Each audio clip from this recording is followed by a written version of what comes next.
Welcome back to the 17 News at Noon podcast, where we share your news on your schedule. Working in the spirit of the Golden Empire, this is 17 News at Noon. Good afternoon, and thanks for joining us for 17 News at Noon. I'm Nicole Gitsky. We begin with President Trump visiting California today for a briefing on the state's wildfire devastation. President Trump is in Sacramento, where state leaders are briefing him on California's wildfire situation, which so far has been historic, with 5 of the state's largest fires burning. He met with Governor Gavin Newsom and fire and forest management teams. Trump's visit comes just days after Governor Newsom slammed the president's leadership on the environment, noting the 100 lawsuits California has against the administration, most of them environment related. The governor calling the state's wildfire situation a climate emergency and a prompt to speed up progress on the state's carbon-free goals. Meanwhile, the largest fire in California history still raging on federal land north of Sacramento. The August complex fire in Mendocino National Forest has now burned more than 877,000 acres. That's about 9 times larger than the city of Bakersfield.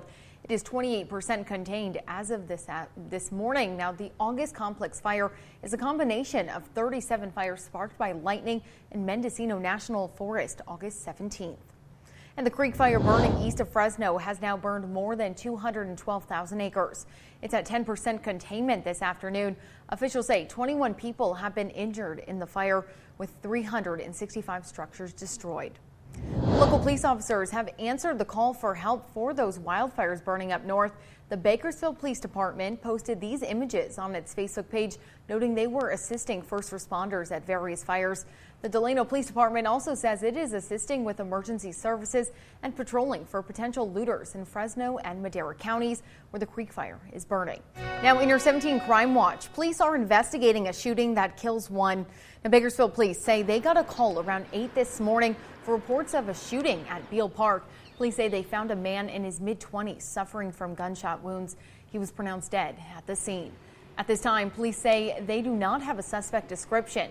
If you have any information, call BPD at 327-7111. And police have arrested a man for the vandalization of City Hall. Police say the man is accused of breaking windows at the front of the building in downtown Bakersfield. Officers found and arrested the suspect a few blocks away. He faces vandalism charges. Police have not released a motive for breaking those windows. And police continue to crack down on street racing in Bakersfield. BPD says its street racing enforcement operation Saturday night and Sunday morning ended with 6 vehicles impounded and 10 citations issued to drivers. No arrests were made this time. And a man is dead after trying to run from law enforcement and crashing his car. According to Kern County Sheriff's Office, a deputy pulled over a Mercedes for speeding on Interstate 5. When the deputy got out of his car, the Mercedes took off. The driver then crashed, his car rolling over, and he was ejected. KCSO says the deputy tried giving the driver CPR, but he was pronounced dead at the scene. According to KCSO, they are unsure if drugs or alcohol were a factor in that crash. This is still an ongoing investigation.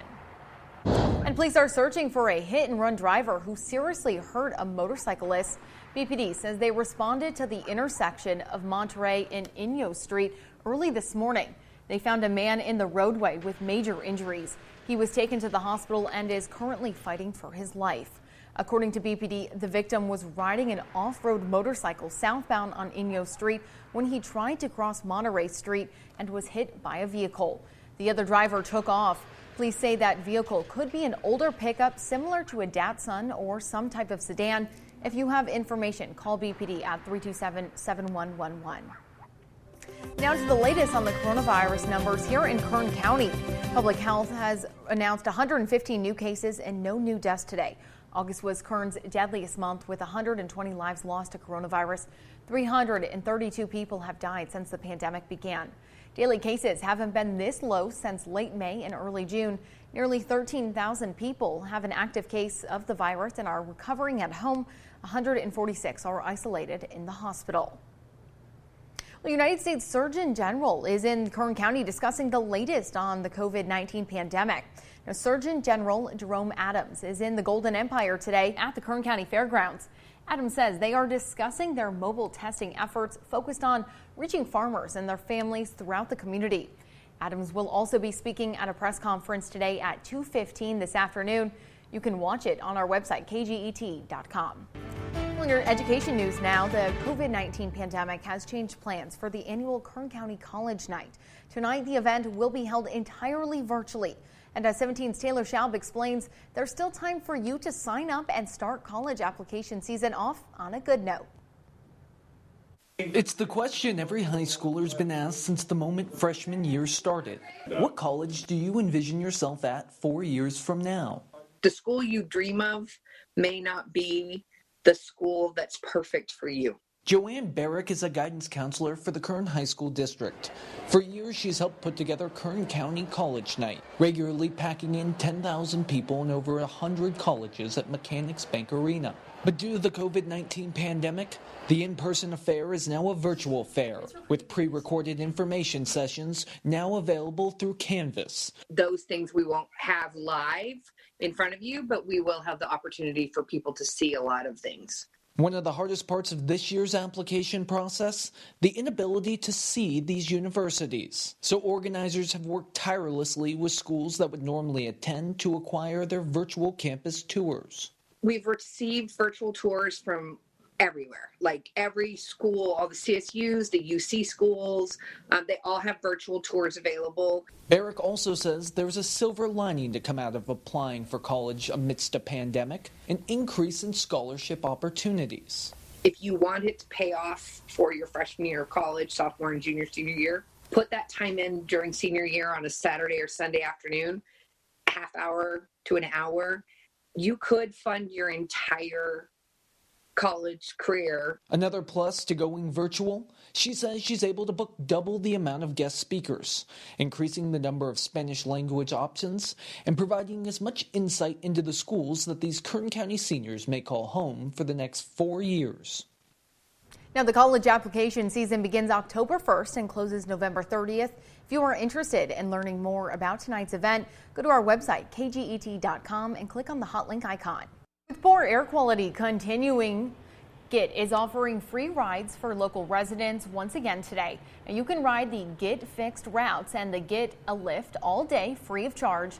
Funding for these free rides comes from the Congestion Mitigation Air Quality Grant. Now, we are continuing to see bad air quality across the Golden Empire, but how long can we expect that to stick around? Let's send it back over to Kevin now. Well, I hope you enjoyed your weekend. We got a little break from the air quality. Today is not going to be in our favor. And yesterday we hit 95 degrees. We did see a little bit more sunshine. Today we're forecasting 95, but we may be cooler depending on just how much sunshine is able to shine through this smoke. We should be right around 91 this time of year. Our record set back in 1989 with 105. The other thing we're looking at is Tropical Storm Karina. We're hoping the storm continues to make a trek more south and west. We do not want this moisture heading into California. You may be thinking, why? We need the rain. Yes, we need the rain, but when we see these tropical systems develop, they create a lot of instability, and that means thunderstorms would probably come into the state as well, and we do not need any new fire starts, and that's why I caution the moisture heading our way. Here's a look at the regional view, and it is picking up a little bit of that smoke for the interior part of the state. We've got some fog along the coastal areas. That will continue to burn out today. 88 in Sacramento, 93 in Fresno on the high, 75 in LA, and Vegas warming up a little bit at 101. For the beaches, we are going to be in the upper 60s here today. A west wind 5 to 10. We'll also be looking at some of that smoke around the area, and then we take a look at what is to come here as we go throughout the next several days on your air quality. And today it is not going to be in our favor. Unhealthy with an AQI at 166. So try to stay inside as much as you possibly can. Here's a look at the daytime highs. We should be near 95 this afternoon, 93 in Delano, 96 in Buttonwillow, a northwest wind 5 to 10. For the mountains and the Kern River Valley, 83 in Frazier Park, Tehachapi at 86. For the Kern River Valley, 90s, 94, Lake Isabella, 95 in Kernville. And then for the desert today, look for a southeast wind, 10 to 15, 96 in Mojave, with Ridgecrest at 100. Here's your extended forecast, and we'll be in the 90s for at least Wednesday, but then some cooler air may push on in by Thursday. We'll also maybe look at a change in our airflow, and the smoke may push more to the east instead of down to the south. And then for the mountains will be in the 80s across the board. Saturday, possibly in the upper 70s for you. Overnight in the 50s. And then for the Kern River Valley, 90s through Thursday. And then some 80s for you Friday and Saturday. So in the short term here, air quality is our major concern. Try to stay inside as much as you possibly can throughout our Monday here. We'll send it back over to you. All right, thanks so much for that, Kevin. Now to a roadwork project that could affect your commute. Expect some nighttime closures on California Avenue as crews work on the eastbound Centennial Corridor Bridge. It's happening on California Avenue between Marella Way and Easton Drive from 9 p.m. to 2 a.m. tomorrow morning.